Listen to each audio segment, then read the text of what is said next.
What's going on, everybody? It's Kanye. Today's video, we're going to be doing another episode of the Play Like a Pro series. Now, in the first two episodes, we did Nikola Jokic and Giannis Antetokounmpo, so if you haven't seen those yet, please go check those out.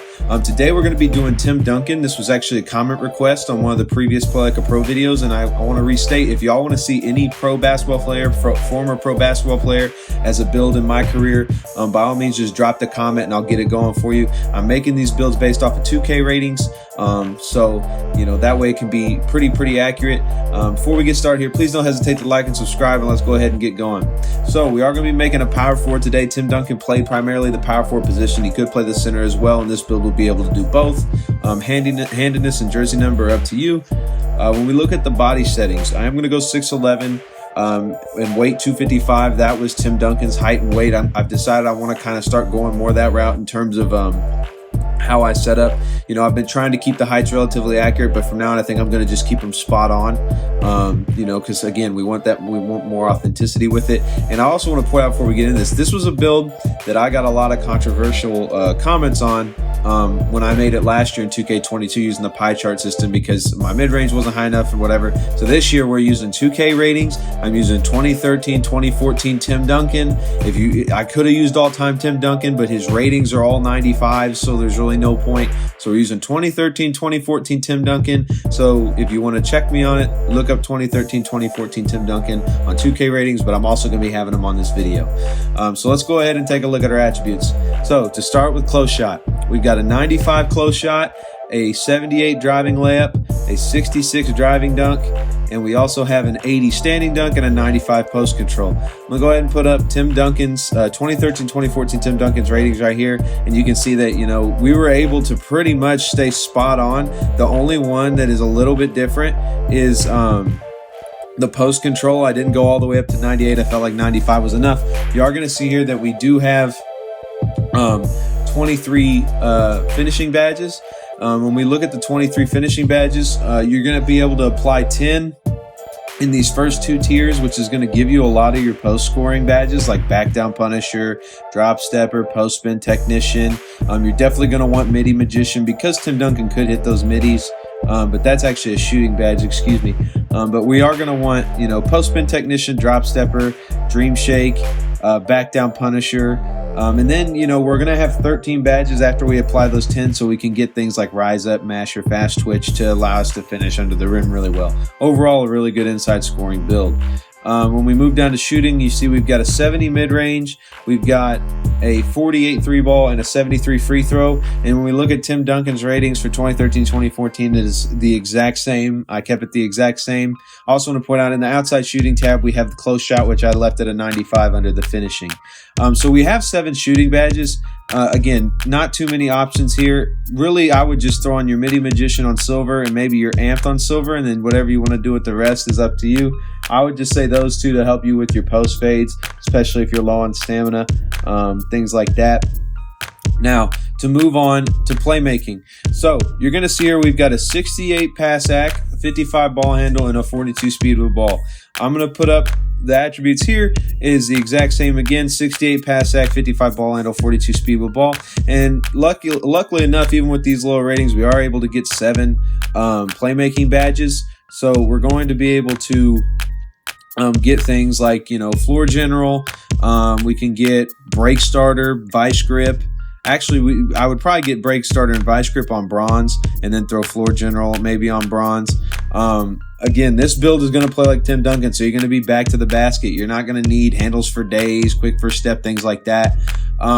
One thing I would recommend is if you do want to make this build better for 2K, I would get yourself a few more playmaking badges because if you could get, unpluckable and a higher vice grip and stuff, it is going to benefit you. That being said, with a high post control rating, you're not likely to get stripped in the post this year.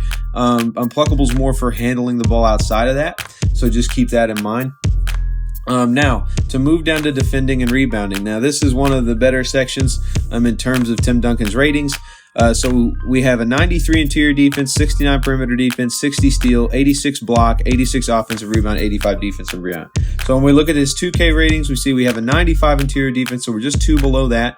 We have the exact same for perimeter and steal, same for block, and then when it comes to rebounds, we are just slightly lower, but still really, really good. We also get the 26 rebounding badges, defensive rebounding badges, so you're definitely going to be able to get, you know, all your interior defense badges, rebound chaser, anchor, pogo stick. You can even get brick wall if you wanted, box out beast, post move lockdown. You're going to be an absolute demon on defense, and you're going to be able to score really well inside on offense. So I would consider this a very traditional big man build, which makes sense because it's Tim Duncan, right? So we have enough playmaking to get by. We've got decent mid-range shot to where we can mix in that post fade into our arsenal once we have our shooting badges, but we're elite at scoring in the paint as well as playing defense. When we look at our physicals, we're going to see here that we've got a 68 speed, 63 acceleration, 85 strength, 65 vertical, and then maxed out 97 stamina. Here's Tim Duncan's 2K ratings for athleticism, and we also see a 68 speed. We have a 64 athleticism, which is one higher. Strength is the same, vertical is the same, and we maxed out the stamina as high as it could go, so it's just one below 98. So overall, the ratings are all really, really close. Compared to the first two builds, I actually think this is the closest I've gotten all the ratings, like comparatively, to what they were on 2Kratings.com. Again, I'm going to keep bringing in builds like this. I think this is the better way to do it. If you all want me to start altering them a little bit just to make them a little bit better in a my career standpoint, I absolutely will. Because, like, by all means, I don't think you need the 93 interior defense. I don't think you need a 95 post control or 95 close shot. So we could honestly back those down some, get yourself that better mid-range, get yourself a better pass act, and just make the build a little bit better. So that's what I would recommend if you want to go that route. But again, we're trying to make this as accurate to Tim Duncan as we can. So for our takeovers, I think you definitely want something like a post-scoring takeover. Since we don't have that super high post fade, I think if you went with the post shot daggers, it's going to be really, really beneficial because, I mean, this is what Tim Duncan was known for. He had a nice hook, great fade. I mean, post moves were just his thing. So we're going to go with post shot daggers for the primary takeover. Now you could go with like another post takeover, like advanced post moves or power back downs, or you could go defensively here with like stuff blocks, paint intimidation. Personally, I think you just want to be an outstanding post scorer. So I'm going to go probably, I mean, we have a reasonably high strength, but there might be people that are higher. I would do between advanced post moves and power back downs. Personally, I think if you've got post shot daggers, a mix of that with advanced post moves is just going to be disgusting. So when we finish this build, we're going to see that what we've created. I'm hoping we can get shades of Tim Duncan here in the description. And then look, it's the first one. So now we're 3 for 3 on builds that show the player we're trying to make in the shades of tab. So that makes me feel a lot better knowing that we're making this accurate. So we do have Tim Duncan here. He's described as a paint beast, and also Al Horford, Evan Mobley, also decent comparisons. So we're really happy with that. Let's go ahead and test out the build here. And while I'm waiting, if y'all have made it to this point, again, please don't hesitate to like and subscribe. I really enjoy making these builds for y'all, and I hope you enjoy watching the videos. So for our finishing badges, we've got 23 to apply here. I would definitely throw on something like Post Spin Technician on silver, Drop Stepper on silver, Back Down Punisher. Let's go ahead and just Hall of Fame that, because why not? Then we've got 13 left. I would probably, so the thing is with Bully, that's on getting to the rim on layups attempts, so like that's driving to the rim. From what I can tell, I think you're definitely going to want Fast Twitch this year, and we'll go ahead and core it. I think you're also going to want Masher, especially if you're at the power forward position. They have the potential to be going up against like these 6'8", 6'9" power forwards, so that could be beneficial to you. And then Rise Up, I think we went on silver. So these are all your under the rim badges are really going to help you on drop steps and stuff like that. But we also got Back Down Punisher. It's really going to be beneficial. I mean, with that on Hall of Fame, there's not going to be anybody that can hold you. You're also going to have Post Spin Technician and Drop Stepper. If you want to mix in Dream Shake, by all means, you can do that. But I just don't think it's that beneficial against other real players. It works in my career, I guess, against AIs, but it's not going to do much for you against real players. So this is how I would lay out your finishing badges. For our shooting badges, we definitely want Midi Magician. We definitely want Amped. Slippery Off Ball might be beneficial. I don't think you need Blinders per se. Don't think you need Agent 3, Clutch Shooter. No, none of that. I would say I would either go with golding your slippery off ball or throwing guard up on bronze. That's up to you. I think slippery off ball could be beneficial just because working around the post, if you can kind of slide around the defenders a little bit better off ball to get yourself set, it could be beneficial. Again, don't hold me to that. You could take that off and definitely put up guard up. So if you got an open mid-range jumper, you could take it and it would be boosted. For our playmaking badges, I'm definitely putting vice grip on bronze. Or actually, let's put vice grip on bronze, and then I'll probably put break starter on silver, just because we do have that low pass accuracy. You don't really need any of these other badges as a post player. Again, you could flip-flop these, but in my experience, vice grip on bronze is already, a good enough from my big that I run on. So I would go ahead and try silver break starter. Now the center I run on has a pretty high pass ac, but I don't even have break starter and I haven't sailed one yet. So you may not need this, but I'm putting it there just because we have a lower pass accuracy.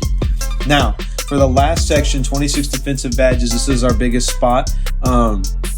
You're definitely going to want box out beast on gold, chase down artist we can put on bronze. We're not super fast, so we're not going to be, chasing down a ton of people on the fast break. Post move lockdown, we'll go ahead and we'll put it on silver. That way we have more badges to put up here. So first things first, we want rebound chaser, and then we also want anchor. And then I guess we would want, we don't want any of these down here. So let's go ahead and take our rebound chaser and core it, and we'll get pogo stick on, let's see, let's do bronze. And then what we can do is we can take this box out beast down one and we can get brick wall on bronze as well. Now, obviously you could take this back off, put your box out beast back up, put your post lockdown back up. But I think if you want to set screens, run a pick and roll on occasion, it's nice to at least have that on bronze. So that's how I'd lay out your defense and rebounding badges. Again, when I first made this video, well, shoot, hang on. Before we end the video, I realized I didn't core any playmaking or shooting badges, shooting badges. So let's go ahead and just core break starter, and then you can up your vice grip. And then we have one badge left, so maybe just go ahead and throw that on floor general. Something like that. So that's how I would do that. I completely forgot that you don't have to just core tier 3 badges, so we can do that here. I'm gonna go ahead and core slippery off ball, and then we throw on bronze guard up. So that way you have both. Anyway, so there's the finished badges now that I've cored them. So I got all the badges I wanted. What I was saying about to wrap up the video is I hope you all enjoyed the video. Please don't hesitate to drop a comment on a different player you'd like to see. Again, if y'all watched the Tim Duncan video from 2K22 using the pie chart system, I had a lot of controversial comments going back and forth of he should have had more of a mid-range, he should have had more playmaking, he should have had more of this, that, and the other. And I told people, I was like, I agree with you that these ratings need to be higher here or need to be lower here. But it's all about the pie chart and how limiting, like the pie chart system was so limiting in terms of making very good all-around builds, especially builds that needed to be able to finish and play really good defense, but then also have a jump shot. In particular, those kind of struggled. This year, with this new builder, I'm going to be able to make any build you want. So again, just know that I'm pulling all my ratings for these builds off 2K ratings, so trying to make them as accurate as possible for y'all. And again, you can tweak these to make them a little bit better for my career, but this is just how they're made in the game. So I hope y'all enjoyed the video. Stay tuned for the next one, and I'll see y'all in the courts. Peace.